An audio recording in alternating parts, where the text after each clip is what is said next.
Yo, what's good? What's good, y'all? Man, salute to the chat, man. Hopefully, get some more people coming in, man. I know I surprised y'all on this one popping up. Some of this Atlantis Power.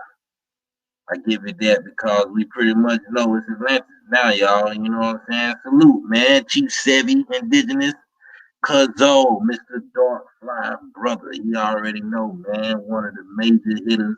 Always be with us all day, every day, man. It's just what it's about, man. It's about really knowing who all in it for the real cause. You know what I'm saying? We all we got right now. We still growing, you know. Everything keeping, keeping smooth, as far as on my end, my family and stuff there in my area. I really wanted to do this bill because people in my area seem to think that only Atlantis is just Central America or just Central and South America. They don't think that we got nothing going on up here in North America that got to do with Atlantis. Until I bring up the Mississippian culture, man. Y'all already know that reach from Mississippi up to the Ohio Valley. Probably even further, you know what I'm saying? Because they're still basically doing excavations and still pretty much mapping out how much of this ATL or TL or Atlant or however you want to say it, how much of this empire, how much of this culture and navigational people and systems that we had from this Atlantis paradigm that they say is a myth.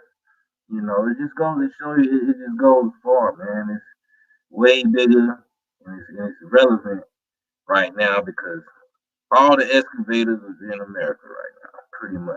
You still got some in other places because it is some interesting stuff still, to be found all over. But right now, the craniology level and the level of artifacts and stone carvings and writings, petroglyphs and stuff like that, man, it's just mind blowing how much they didn't want to, you know, they didn't want to let us know about.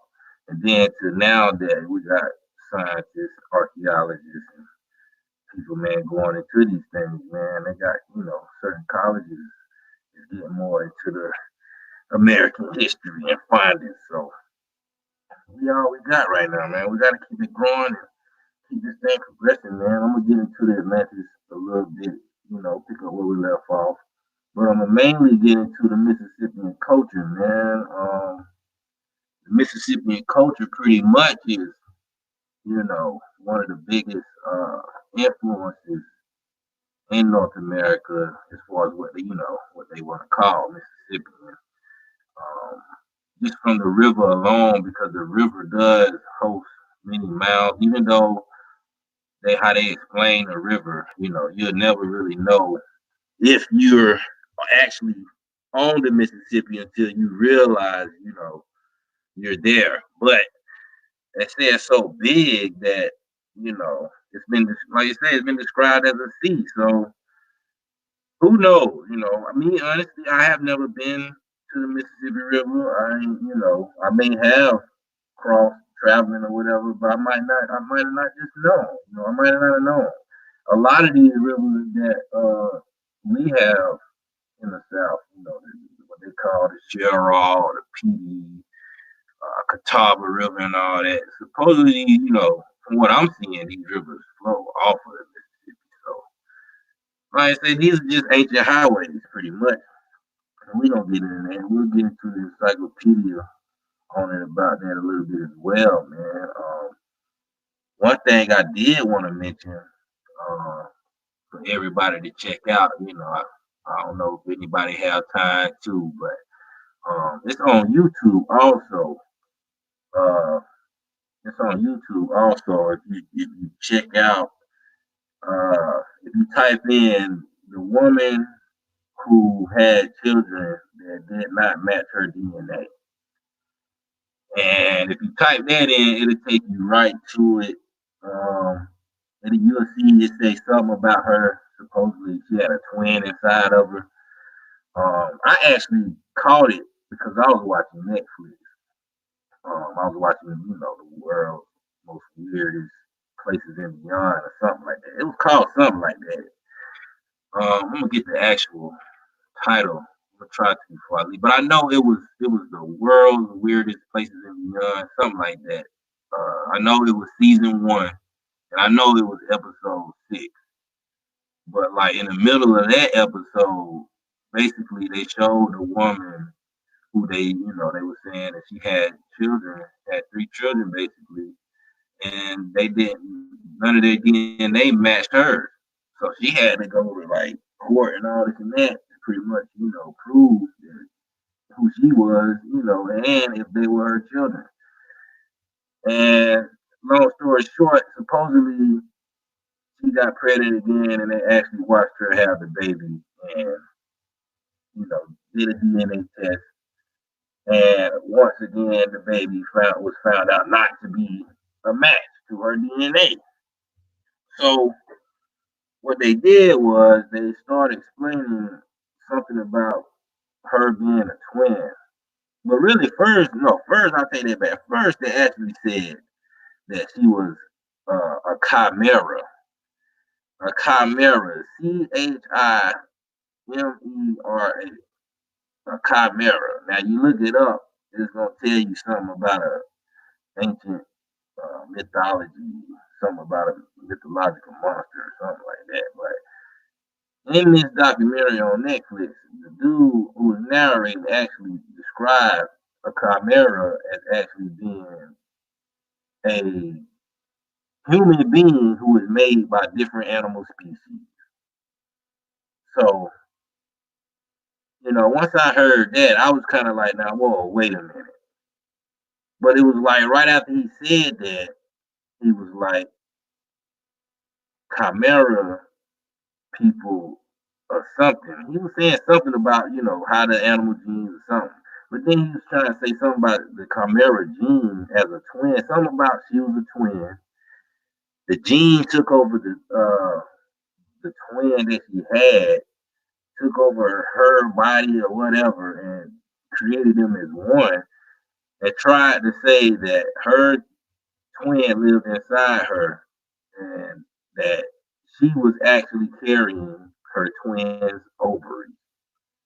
Now, to me, that was just totally out the door. You know what I'm saying? I can't believe that, not one bit, that somebody can actually carry somebody else's ovaries, whether they're a twin or not. That's just too far for me. I just felt like that was something to throw us off. You know what I'm saying? I just felt like, yeah, you know what I'm saying? Cause no, I felt like they was trying to throw us off with that one. You know what I'm saying? They really, I mean, think about that. For one, if, I'm a twin myself, so I'm not gonna say I done took a DNA test and my twin have and I DNA match. No, I have not done that. But to my knowledge, you know, from my understanding, twins share the same DNA. But that's only to my knowledge. I'm not gonna say it's true. That's just what I thought I knew. If I don't know, somebody let me know. But other than that, even if she had a twin and supposedly, somehow as a chimera, some animal species that is now human or whatever took over her twins, I guess in the womb somehow, and kept her twins' ovaries. So that was the reason they explained that her children's DNA did not match. I mean, like I say, some stuff, I mean, I had to read between the lines on that. What I got out of that was basically they were saying that the woman is basically not human. Point blank. Period. First thing first. I'm gonna go with that. You see what I'm saying? Now you can say she was human, made by animals, being genes or whatever, different animal species. But to say that, then you can't say that she's actually human. You see what I'm saying? Because she's made by different animal species, and that's the same type stories that we was hearing, about this, creation of another type of man or being. I know certain stories, or traditions about a Yucatan Peninsula or whatever. I think it might even been mentioned in a book. I'm not really sure. We all know supposedly the story, or not everybody heard, but most people have heard the story about Yakub. So that's different. That was on some, you know, keeping light skin with light skin type stuff, whatever, people, albinos or whatever. But this, for them to actually say that this woman was a chimera, you see what I'm saying? Basically saying a being made by different animal species. I mean, when did they start letting information like that just fly out and just, oh, you know, like we already knew this type stuff? You know what I'm saying?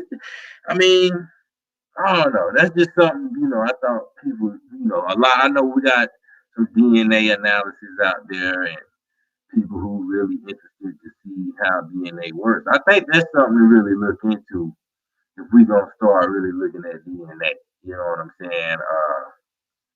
And if it is true, uh, we got a lot of thinking and research to do if it's supposed to be some real type chimera people going on walking around here. You know what I'm saying? Like, how do you know you haven't encountered one? I'm not saying, I don't. I'm not saying it has to even be, a so-called Caucasian or whatever. But of course, this woman was, she was a Caucasian or whatever, and her children did look mixed. So that's another thing too. The children was mixed. You know, uh, she didn't have no blonde hair or nothing, but her eyes were definitely blue. You know what I'm saying? I mean, I don't know, man. It's just something you might, check it out, man. Like I said, I saw it on Netflix, but I think they got a clip of it on YouTube. I think it's titled "The Twin Inside Something." The Twin Inside Me. Yeah, it's the Twin Inside Me. Chimera medical documentary. Check that out, man. Whenever y'all get a chance, man. I just really wanted to speak on that for a sec, man. But I guess I'm gonna try to. Well, I am. I'm gonna get into this Atlantis right quick. Man. I'm gonna pick up where we left off. We was pretty much um discussing on how how big Atlantis was. Plato describing Atlantis um actually being the size of Libya or Asia combined together, which is supposed to be uh, pretty big. You know what I'm saying? He also just told the story about um, how the Greeks came into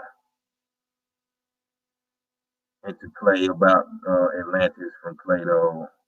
You know, and then they did a little story explaining how they really didn't uh, they really didn't know what they thought they knew, considering all the knowledge that was given to them by Solon. It was Solon, matter of fact, but we finna get into it right quick. I'm just trying to pull it up, man. Y'all bear with me. And salute to everybody in the chat, man. It's coming in, man. Like I say, man. Nighthawk, salute, King. 104D, you already know. Salute, man. We in here, man. Like I said, I'm finna get to this Atlantis right quick. Man. Share my screen. Hold up. Bear with me, man.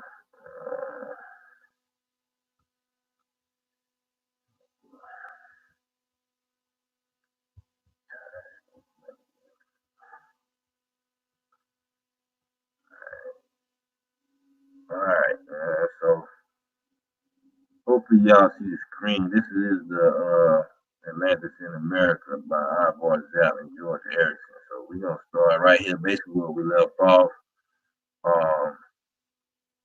Matter of fact, I just start back a little bit and just kind of get into where we left off at. Alright, it says, hold on, let me make sure. Let me get a one right quick. Make sure y'all see my screen, man. Oh yeah, y'all can see my screen. Y'all can see.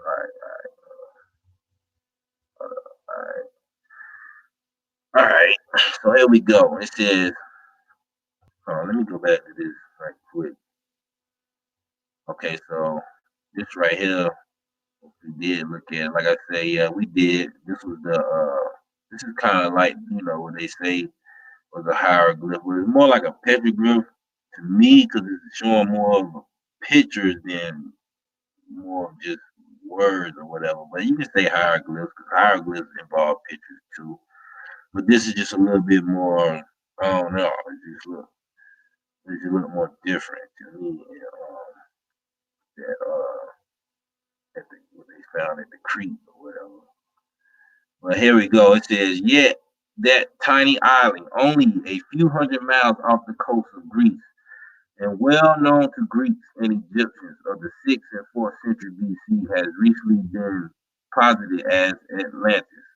Similarly, small island groups from the Canaries off Africa to the islands off Scotland have been proposed as the true Atlantis. And we did discuss that. It says, but there is no geological evidence that any of these islands were part of a continent-sized land any time within the last 100 million years. All right, so we just trying to really get that out the door because, like I said, people did try to say that Atlantis was supposed to be in Scotland or somewhere close to Africa or something like that. And it's over with. So it says, in fact, the evidence, plate tectonic theory, and sonar observations of the ocean floor included, is all to the contrary. All right, so here we go. And how have so many people been misled to believe Atlantis was in the Atlantic and not across from it? All right. Donnelly's translation that placed Atlantis in front of the straits must have misled many. The use of the term island must have thrown many others off. Although Atlantis is referred to as a continent, as well as an island, but island or continent, and Atlantis larger than Libya and Asia combined simply could not have fit within the Atlantic. Okay, so basically just saying, a landmass that size, whether it was joining islands or just a continent, is just still too much to be inside the Atlantic Ocean. So basically, letting you know that the Atlantic, just it's not as big as people think. That's what they was also discussing too. Libya was considerably smaller than what we know Africa to be, but so was Asia. All right. It says as the extent of present Siberia was not known, and the Americas and Antarctica were missing. It says thus Libya comprised about 20% of the Earth's surface. All right. So 20%, think about the rest being 80. All right, says Plato's statement that Atlantis was larger than Libya and Asia combined cannot be interpreted as smaller, nor can opposite continent, okay, end quote, in reference to the Atlantic be interpreted as within the Atlantic. All right. It says, or within the Mediterranean.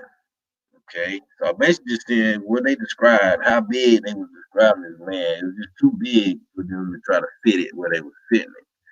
And it says even by the limited parameters of Greek geography, Atlantis had to lie across the Atlantic.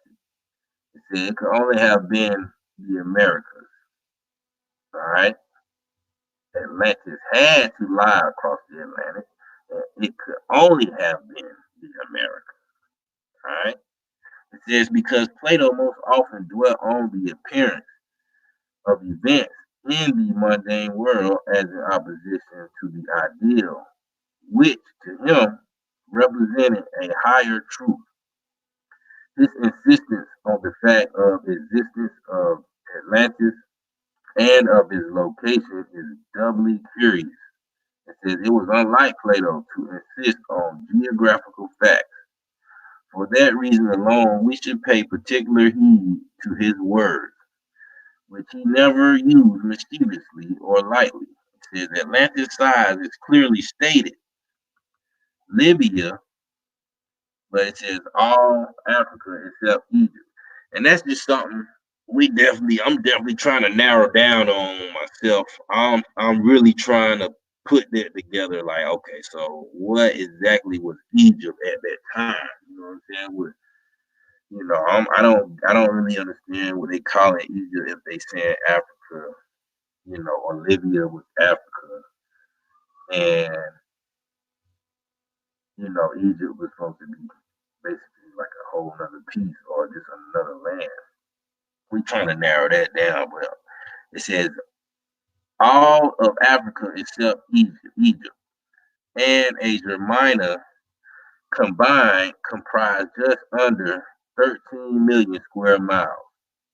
The Americas, North and South, cover 16 million square miles. Okay? Says no other island continent can fulfill Plato's description since the other island continents, which is Antarctica with 5.5 million square miles and Australia with less than 3 million square miles, are simply too small. So once again, it just makes way more sense that North America and South America is considered to be Atlantis, just from the description that Plato gave. And just for the simple fact that it's more miles to explain, the depth of this. All right. So it says the common misperception has been that Plato was not giving Atlantis a specific location in the Crete or Criteria, however you say that. It says that he was only generalizing the physical description of Atlantis. All right. It says, writing in Athens in the early 4th century BC, it says it has been thought that his understanding of geography, like all Greeks, was limited and that he could not have known of the Pacific or islands in the Pacific as a bridge to the true continent. But Plato simply wasn't like all Greeks. He had studied with Pythagoras, whose teachers, like Pythagoras, had studied with Egyptians. Even if Plato did not understand geography, his Pythagorean teachers and his Egyptian teachers did. It says, indeed, Plato demonstrated that he understood the scale of worldwide geography by identifying the Mediterranean as a harbor. All right. Denial of Plato's possible knowledge, learned through the school of Pythagoras and Egyptian records, of a true notion of geography of the earth has resulted in a recurrent misreading of his actual words. Nor can there be much credence to the repeated argument that Egyptian priests in the beginning of the 6th century BC could not know of the Atlantic Ocean, let alone lands beyond. And say, we know that Egyptians for hundreds of years before this time had regularly employed the Phoenicians as merchant marines, and they may have learned much from these sea peoples. Okay, say, but any Phoenician uh, knowledge gleaned was much more recent than that already contained in the ancient archives of the Egyptians. All right, basically saying it was more recent, like way earlier than the Egyptians.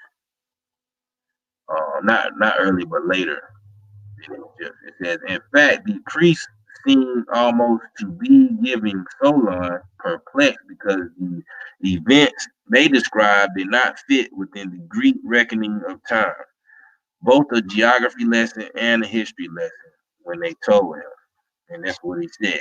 Solon, like, that's what he said. You Greeks are all children. So you have no belief rooted in old tradition and no knowledge hoary with age.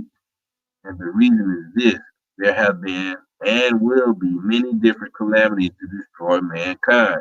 The greatest of them are fire and water, lesser ones by countless other means. And they don't, we done read it before, but I guess he's just showing them, what Solon was saying. Since that's supposed to be one of their main, people. It says, could ancients have actually known the true geography of the earth? Question. The Reef map, all right?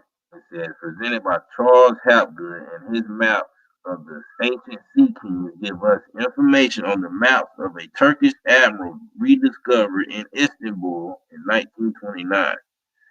These maps, painted on the parchment of the Admiral Rees, or Pari Rees, in 1513, correctly identified the longitudinal relationship between Africa and South America.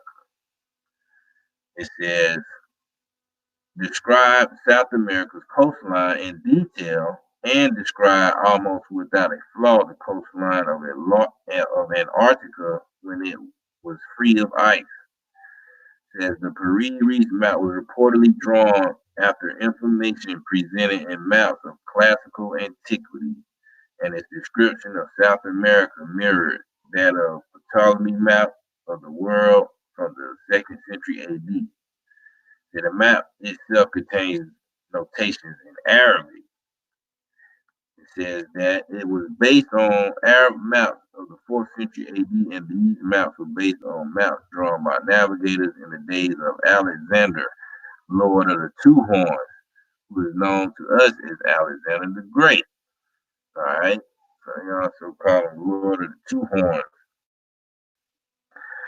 All right, a little bit more based on knowledge of what has been lost of classical Greek writers, including Aristotle's literary works, all lost.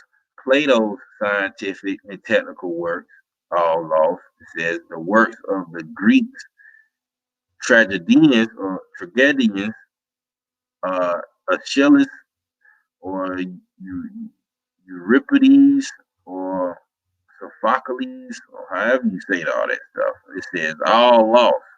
It says, much of what we know to have once been written by surviving references has been irre- irre- irretrievably lost. It has been estimated that 90% of the world's knowledge has been lost to pillaging and burning by conquering armies and conquering theologies. All right. That strikes us as a highly conservative figure. What we have lost, what we have no reference to, must be far greater. Most of this must be scientific in nature, and if the conquest of Mexico is any example, it is in the nature of conquering theologies to destroy all written records, to dismantle temples, but yet to fail to eradicate the continued existence of myths and beliefs, heroes and villains, and gods and devils. It says the latter persists no matter what is done to the people. Old gods and demons are simply renamed in the new religious and political order. Meanwhile, the science and technology of the past has been erased. And then, and I just want to say, before I read a little bit more, it's just a prime example, this is why we having to read this type of stuff, and I know it can be kind of dull sometimes, you know what I'm saying, to actually go through this. I ain't gonna lie, it took me years to really just sit down and just look at a lot of things with myself and in life that was going on around it. To be able to just say, something is wrong and something is missing. You know what I'm saying? I think for us who here and who join in later, and everybody that's really, connected with this type of information, man, we just getting what we asked for right now. Even though we might not be getting all the pieces, it's just luckily we got people that's like us, man, to help, put this stuff together and out here. You know what I'm saying? That's just basically what's been going on. We've been saying this, for a long time.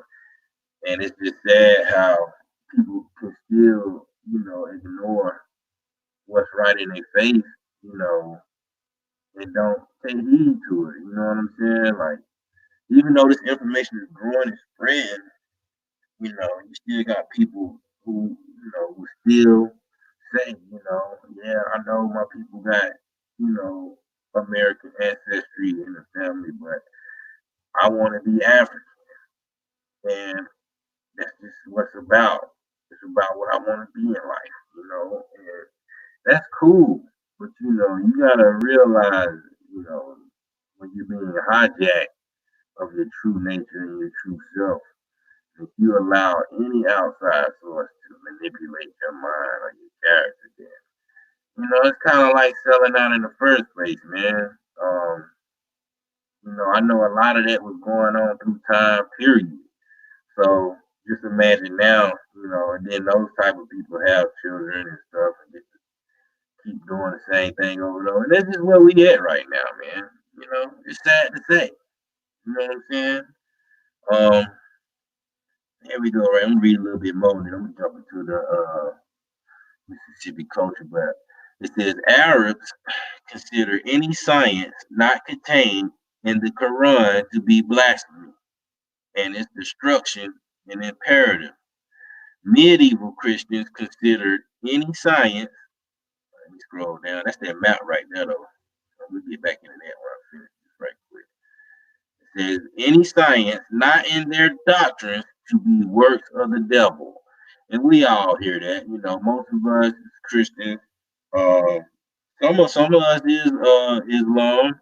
That came from Islam in the Quran, and I'm pretty sure y'all was told the same thing, but I heard this a lot, when it came to the devil stuff. Because even in the South, man, it's so crazy because you had a mixture of pretty much people who knew some of the old remedies and natural ways of how to heal and basically cultivate land and stuff or themselves. And then, you got people who just totally accept the religious aspect and, they don't even want to hear nothing about a remedy or something. But it's a blend in certain places, like where I'm at, it's a real big blend. Most of these people being in the churches, still doing all type of remedies, you know, root work, if you want to call it that or whatever. You know what I'm saying? In the South, it still go down. You know what I'm saying? It ain't like how people think it is or whatever, but that's just what be going on. You know what I'm saying? It's a lot of people that blended and mixed it in and that did all type of stuff or whatever to confuse our people. But some people still naturally know. You know what I'm saying? But we all know you can't look at astrology or nothing. You can't you say anything about the government or something, or they scared or whatever. It's just too much, man. And this is exactly what these doctors be doing to us. They put us in fear.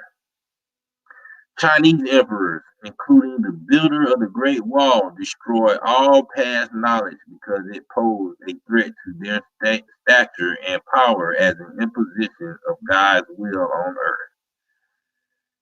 And he has in question, has it not always been so? And that's true. You know what I'm saying? And that's true.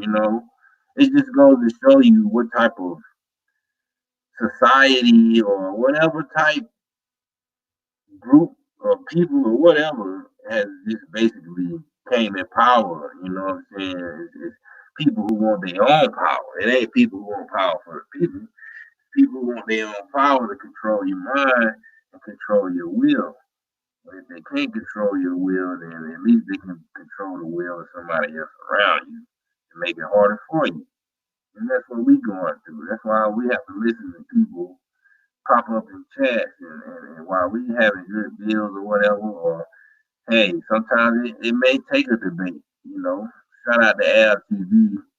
They had a nice long debate or whatever with some guys, man, and it was really just kind of sad at the end of the day. You know what I'm saying? That somebody really literally spend all that time trying to convince somebody of something that they can't even prove they self, man.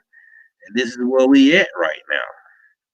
This is where we at, and this is what's going on. Luckily our children gonna have enough sense to shut that bullshit down. Cause great day, man.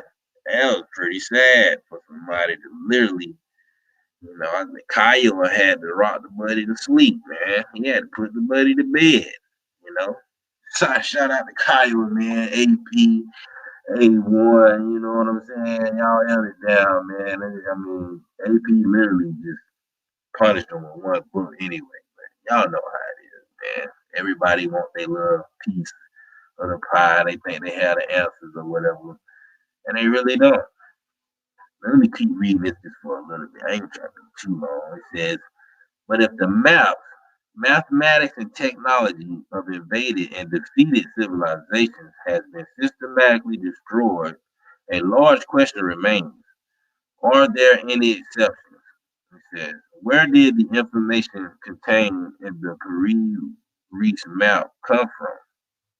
It said its exact use of longitude challenges the European belief that the ability to determine longitude was discovered in the 18th century. It said its precise description of the coastline of the South America and Africa and proportional distances between the two continents was confirmed in the 19th century.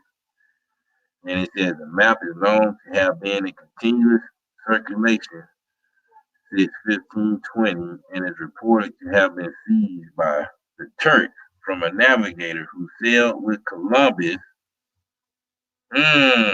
It said, let me go back there. Let me read it again. It says the map is known to have been in continuous circulation since 1520 and it's reported to have been seized by the Turks from a navigator who sailed with Columbus.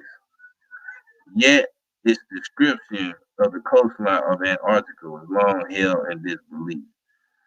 Alright, I gotta scroll down a little bit. It said it was long held in disbelief. Antarctica was only discovered by the modern world in 1820. It said, and it was only in the International Geophysical Year of 1957 that Antarctica was sounded through the ice sheet and effectively charted. So I'm gonna go up to the map and let y'all see that map right quick. And it said that's the Paris Reach map or whatever, the famous map that was supposedly stolen by a Turk who sailed with Columbus. And I don't know if anybody, really did the research on Columbus. You'll notice sometimes sometimes they'll say Columbus was a group of people instead of just one person. You know what I'm saying? So I mean, it would make sense. If they saying that a Turk was with them, then okay, we know that it was just a group of people. We knew it was a group of people anyway that was with them, but it was more so uh, supposedly this Columbus was a society that were navigators or whatever, or traders or whatever, and that you seen there, they said he was, this map was hijacked by a Turk. And it says, how did the ancient sailor know where he was going? It says he he had to have past experience. Training with someone with past experience or a good map. It says chances are he had all three. Such maps were the ancient equivalent of our treasure maps because they pointed to true treasure. Where to mine 10, it says where to trade for incense and myrrh, sugar, and coffee. That the Paris Reach map is possibly the only extant map of the ancient mariners or mariners that survives to this day. It says the Chinese reportedly had similar maps. So this is basically a longitude and latitude map, basically. So you see, it does kind of look like a piece, of South America or whatever. And then it's supposed to be like a piece of Africa, but it's supposed to just be showing how much space is in between Africa and, of course, the Americas, which they were calling Atlantis at the time. So that right there, also just showing that it's not a whole lot of space from us in Africa as we think. Like I say, I know I got a cousin. I got a cousin who was in the Navy or whatever, and he was saying every time they had to go to Africa, that they would basically go in a circle all day sometimes before they would travel even further, And so it would end up taking like maybe like 2-3 weeks or something like that. But they was traveling in a circle, so oh, and of course I don't think they wasn't directly crossing the Atlantic. It was just certain parts that you could cross at certain times that he was telling. And they went never directly. He said they never. He don't think they went directly through the Atlantic. Like it was like that. Of course, like they show you the currencies that they take. But hopefully we can get some more on that, man. Another book, man. Let me make sure y'all rocking with me, man. Peace to the chat, man. Like I said, I'm gonna jump into another book.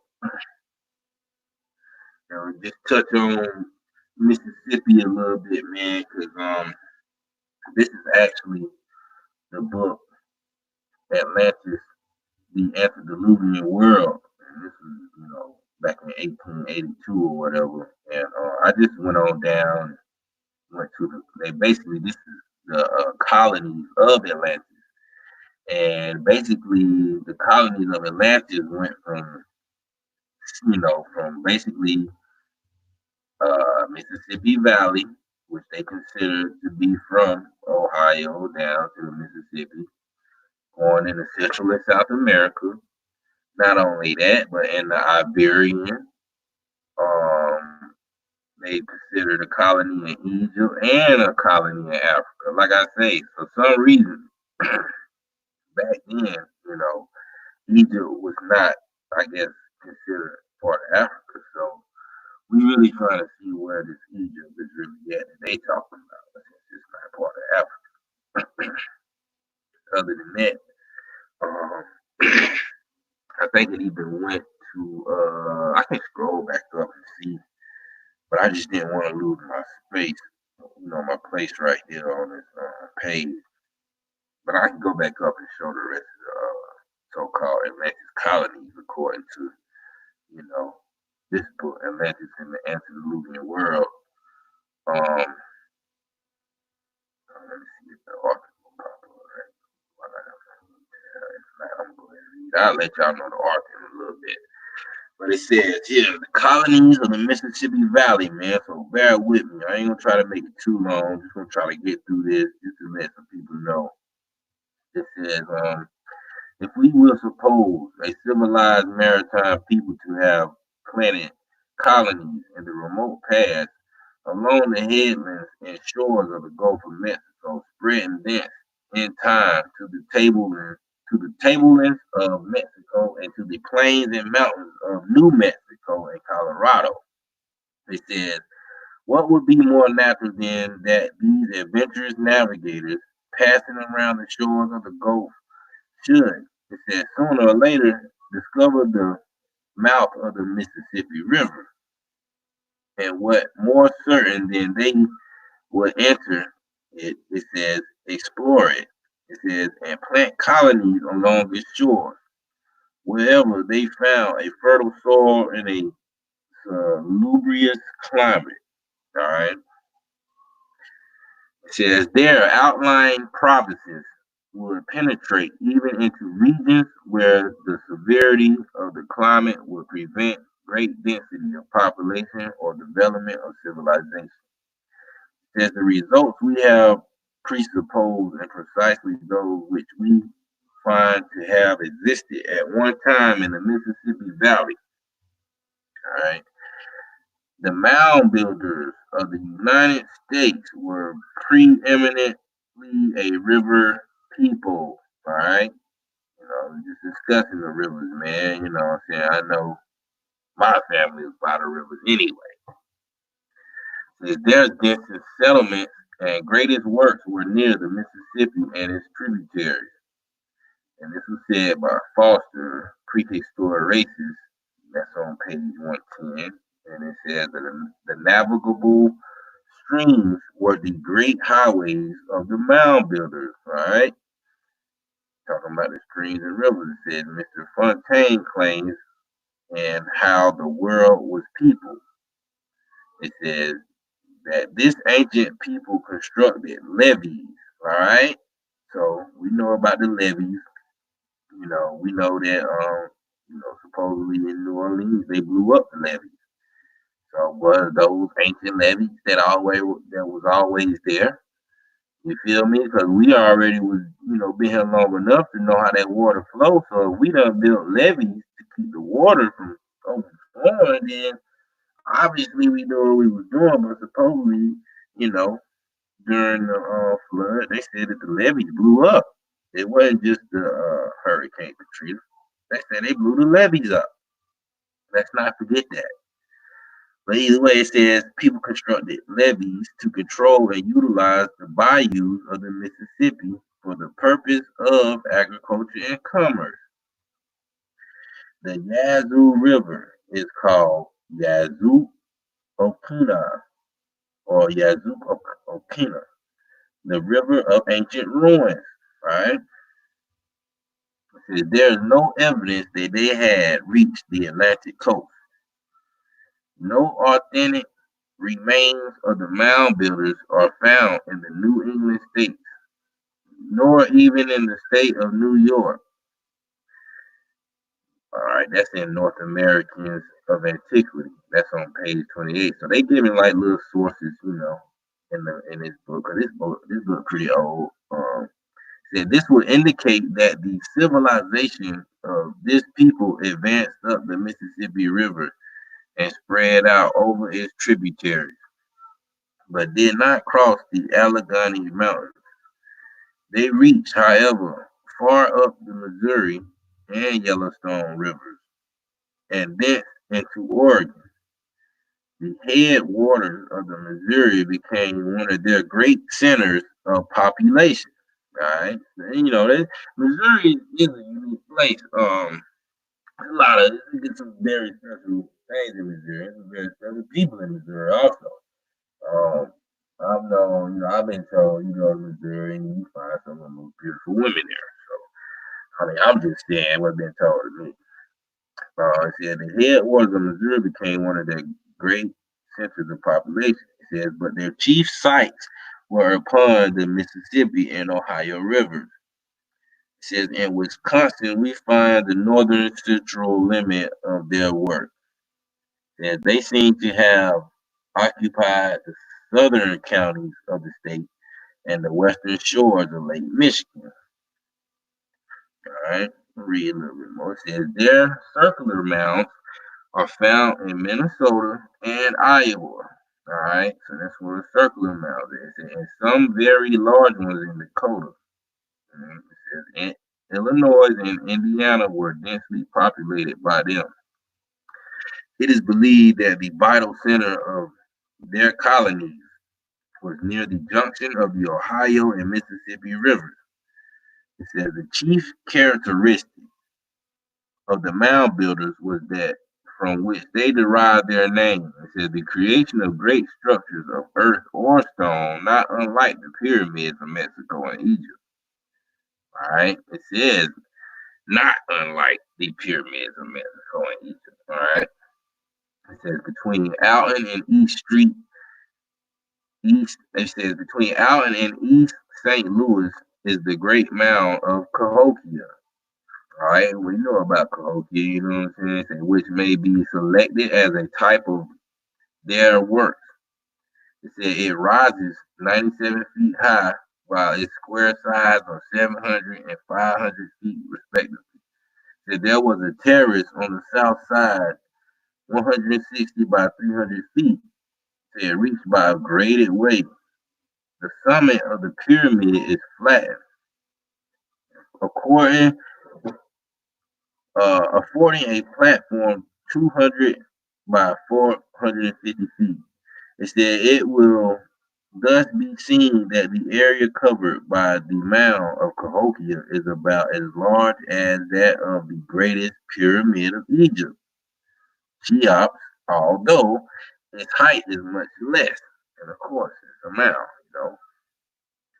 but it's the basis says just as big, you know what I'm saying? If not, larger. And it says the number of monuments left by the mound builders is extraordinarily great.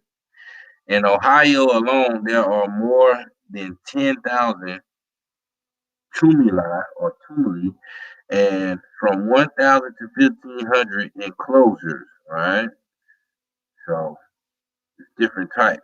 It says their mounds were not cones, but four-sided pyramids. Their sides, like those of the Egyptian pyramids, okay, corresponding with the cardinal points. So that's in Foster's Prehistoric Races, page 112. So that's another old book. Then we got right here, the mound builders had attained a considerable degree of civilization. They were able to form in the construction of their works perfect circles and perfect squares of great accuracy, carried over the varying surface of the country. One large enclosure comprises exactly 40 acres. At Hopetown, Ohio, are two walled figures, one a square and the other a circle, each containing precisely 20 acres. 20 acres, okay? So they must have possessed regular scales of measurement and the means of determining angles and computing the area to be enclosed by the square and the circle, so that the space enclosed by each might exactly correspond. You know what I'm saying? So once again, like I say, man, shout out the mound builders. You know what I'm saying? He let you know this is part of the Atlantis paradigm. North America is part of Atlantis. It is Atlantis. All the Americas is Atlantis, including Canada too. You know what I'm saying? It's just showing you, man, like, and this is back in the 1880s, man. You know what I'm saying? I'm gonna go back up so y'all can get a full description of the author, and so you actually know what we actually read. Yeah, and like I say, we're giving sources also, except within this book. We already got the Atlantis is America by Ivar and George Erickson. You see what I'm saying? We done showed you numerous amounts of Atlantis books. Atlantis is a lost outpost, you know what I'm saying? Dealing with down there with the Father Prezi when he found the gold down there and stuff. I mean, it's just too much Atlantis stuff now that's coming out. Well, they just basically kept under the radar. You know what I'm saying? It was always out. It just was under the radar. A lot of these books, they wouldn't even put a barcode on them to be sold in America anyway. A lot of these books was in other countries and stuff until a couple of years ago. They said the most skillful engineer of this day would find it difficult, says Mr. Squire. He said, without the aid of instruments to lay down the accurate square of the great dimensions above represented, measuring as they do more than 4/5 of a mile in circumference. It says, but we not only find accurate squares and perfect circles, but also, as we have seen, octagons of great dimensions. You know what I'm saying? So, talking about ancient times, perfect geometrical shapes out of earth. You know what I'm saying? I mean, what else do we got to say about all this, man? It's been a lot of evidence been put out here lately, and just showing that we done had an invasion of some liars, basically, you know, around us, on our lands and stuff like that. And not only that, but some of our own people allow these lies to happen and to be, you know, exposed to the world. You know what I'm saying? But it's all good, man. I'm gonna read a little bit more. It says they also possessed an accurate system of weights. Bracelets of copper on the arms of a skeleton have been found to be of uniform size, measuring each 2 and 19 inches. It says, and each weighing precisely 4 ounces. So we're not talking about no small jewelry. You know what I'm saying? Back in the day, they're not even making nothing that big right now. You know what I'm saying? 4 ounces of some copper, or as a bracelet. You know what I'm saying? You're not even really getting that right now. But I mean, I know people can. You know what I'm saying? People can now. I ain't saying they can't, but I'm just saying you don't even see you don't see jewelry being done like that right now. You know what I'm saying? So we talking about, this is the mound builders. This is pre-contact. This is, these people definitely can't be accounted for. These are our people. You know what I'm saying? They found Negro craniology around these structures. So I mean, what else? What else can we say? And then, like you say, perfect, shapes and stuff. And somebody had to have the science, to draw a circle. You had to make a zero. So I mean, let's just be real about all this, man. It's just a cakewalk right now. We just basically trying to figure out a new curriculum, basically, if we gonna go about it that way. Other than that, it's all homeschooling. It says they built great military works surrounded by walls and ditches with artificial lakes in the center to supply water. All right. So and not only they created, lakes, man-made lakes. One work, Fort Ancient on the Little Miami River, Ohio, has a circuit of between 4 and 5 miles. Says the embankment was 20 feet high. The fort could have held a garrison of 60,000 men with their families and provisions. Now, let's just, do I need to read that again? I think I can. I can read that one more time. It says, one work, Fort Ancient. Fort Ancient on the Little Miami River, Ohio, has a circuit of between 4 and 5 miles. Says the embankment was 20 feet high. The fort could have been held a garrison of 60,000 men with their families and provisions. I mean, let's just be real about this. Okay? You know, I don't know. I mean, maybe it's just me. You know what I'm saying? It's crazy. It says not only do we find pyramidal structures of Earth in the Mississippi Valley, very much like the pyramids of Egypt, Me- Mexico, and Peru, but a very singular structure is repeated in Ohio and Peru. And that's why I've been telling people, you know what I'm saying? It's like almost like a pattern, you know what I'm saying, from here all the way down to South America, like they just said. You know what I'm saying? It says, I refer to the double walls or prolonged pyramids, if I may coin an expression. It's shown in the cut page 375. Might get into that. It said, the mound builders possess chains of fortifications reaching from the southern line of New York diagonally across the, I'm going to go back up to the picture because it's sideways anyway, across the country through central and northern Ohio to the Wabash. It said it would appear probable, therefore, that while they advanced from the south, it was from the northeast the savage races came who drove them south or exterminated them. And, you know, at that time, of course, they was thinking that, you know, people was exterminated for real, but they just didn't realize we was wiped out through paper and through other labels. Okay, these stories of diseases and stuff like that, some of it is somewhat true in certain areas, but not all of us were wiped out by diseases simply because we had remedies and new medication on how to get rid of certain things. Anyway, this is the old world, so you know we already had medication pre-contact, antiviral, ear infection medicine, and all type of stuff. You know, I would be damned, you know, you saying that they get here, you know, around, you know, 1500s and all of a sudden everybody gets sick when we been had pharmacologies pre-contact. I'm just saying. Um, you know, that's in an American Indian Encyclopedia. But this right here, that's a picture of the walls at Gran Chimu in Peru. So he's saying basically, even with, you know, like structures like this, it's found all throughout the Americas. And that's that double wall structure he was talking about just a minute ago.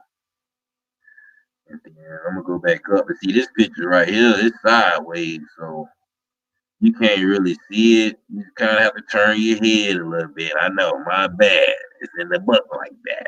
I can't do nothing about it right now. But basically, you know, you basically have to turn your head sideways to see that. It's a graded way near Pickerington, Ohio, and it's the same double wall uh walkthrough. You know what I'm saying? It's actually, you know, it's just a mound. You know what I'm saying? It's just a mound. It's just made out of, you know, made out of mound, made out of earth. But it's the same double wall. You know, if you turn your head sideways, it's the same one as right here in Peru. That they pretty much, you know, that's what they saying. He's saying you see structures like that from Ohio all the way down to Peru. You know, I thought this is, you know, something interesting to look at, man. You know, we out here, man. You know, and not only that, you know, the Mississippi culture don't just, it's not just like it's centered. It's not centered. You know what I'm saying? Let me go to the American Indian Encyclopedia right quick. Y'all, you know, still rocking with me. All right, word. Salute to everybody, man. Hope y'all rocking with. Hope this ain't too boring, man. Like I say, I know it be a lot of reading going on. That's why I don't mind having, you know, other people on the panel with me, because you know it's better to get different angles and different point of views why you looking at this type of information to make it more clear for everybody to see. You know what I'm saying? So salute y'all for rocking with me, man. I appreciate it, man. I'm just gonna read through this right quick. And I ain't gonna hold y'all too much longer, man. Just gonna read on this little bit, on this a little bit. This right here, this is the pyramid section in the American Indian Encyclopedia. Well, it's the Encyclopedia American Indian Contribution to the World, 15,000 years of inventions and innovation. And right here, like I say, this is the pyramid, this is the pyramid part. I just scrolled down because I was already, like I say, I didn't want to take a lot of time trying to find stuff while I was on it. So I just kind of already had it set up. But you see this under the pyramid section. Of course, that's the magic pyramid, the magician pyramid. I meant in Yucatan, and basically I just scrolled down right here because it's giving you about pyramids and talking about how the first American pyramid builders were the indigenous inhabitants of what is now Peru, who began building their first pyramids of adobe in 3000 BC. So that's talking about pyramids as far as using actual like the pyramid. Now in right here though it says in pre-contact North America around AD 1000, the Mississippian culture built a city called Cahokia. Today, it says near the confluence of the Mississippi and Illinois rivers. It said when this culture was at its height, more than 30,000 people lived in Cahokia. It says the largest structure in the complex was Monk's Mound, standing 100 feet high. Said although Monk's Mound was small in comparison to many South American and Mesoamerican pyramids, it was the largest structure in North America during prehistoric times. Okay. So the builders of Cahokia also built 68 smaller mounds in their city. Southeastern people built earthen pyramids throughout the southeast, including locations in what are now Florida, Georgia, and Alabama. Okay, so I just want to make that clear. The mounds is just not only on the Mississippi River; it's all over America. Actually, you'll be surprised. You might be riding by a mound every day and you don't even know it. Just up been kind of ruined or whatever. It says the mound builders also built smaller constructions as far as north as what are now Minnesota and Michigan. It said most of these mounds were used for burials. You know what I'm saying? So like I say, they were used for burials, and when they do excavation on these mounds, they find in Negro craniology. Shout out to Chief Holiday, man. I'd be glad how you bring that up to really just kill that whole argument. And once again, this is an encyclopedia, so here's the sources on all of that. Not only that, I showed you a source also, the Atlantis and the Antediluvian World book. Matter of fact, I'm just gonna go up here to the top because actually they even talk about the colony of Egypt first, before they even talk about Mississippi. But it's basically telling you, you know what I'm saying, that Atlantis had different colonies and across the world, basically. I'm gonna go to it right quick, man. Y'all bear with me. Hold on, let me read it. Atlantis and the Antediluvian World by Ignatius Donnelly. So Ignatius Donnelly, I know Corey Mayo bring him up a little bit sometimes in his videos and documentaries or whatever. You know what I'm saying? So, but this right here is just the, showing you the. This is what I wanted y'all to see right here. This is where I was at part 3. You know what I'm saying? I was right there. civilization of the old world and new prepared. That's what I was reading, man, or whatever. But the contents, here we go, right here, part 5. Now, this is what I just read for y'all because I wanted to make sure, like I say, this is mainly to show how, and it's not just the Mississippi Valley, neither. Like I say, we got the Hopewell community. Of course, like I say, right here in the southeast, the PD and Wateree rivers and stuff like that. It's a lot of and the Sherrod River, Catawba River. It's a lot of mounds and stuff you probably can find on those rivers as well.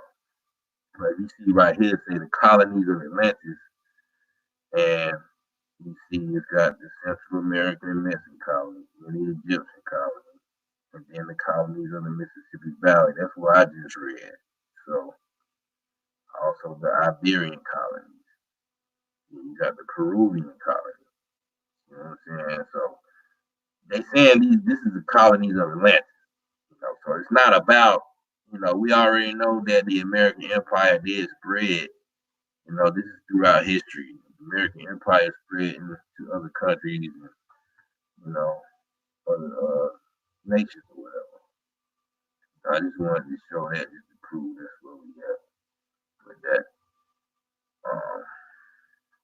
Other than that, that's pretty much how they did it with this book. But this is a long book too. This ain't just no you just gonna pick it up and read. Nah, it's full of information. Some stuff you gotta dodge because it is hijacked because it's old. A lot of information wasn't just clear out like that. But basically, just letting you know. That's all, man. That's pretty much it, though, guys. Man, I ain't want to take up too much time, man. And I appreciate y'all for rocking out with me, man. Land salute, man. Wanagi, man. You know what I'm saying? You already know, King. Keep the videos coming, man. And Petu Watch State. You know what I'm saying? Chief Smoke. Peace, King. And then we already know got Mr. Dark Brother. Mr. Old Cuzzo. He's still hanging in here with me, man. So I'm definitely gonna, what I'm saying? Appreciate that. You know what I mean? I'm definitely gonna make sure I get everybody. Southwind, salute, Supreme. You know what I'm saying? God body shine, salute, King.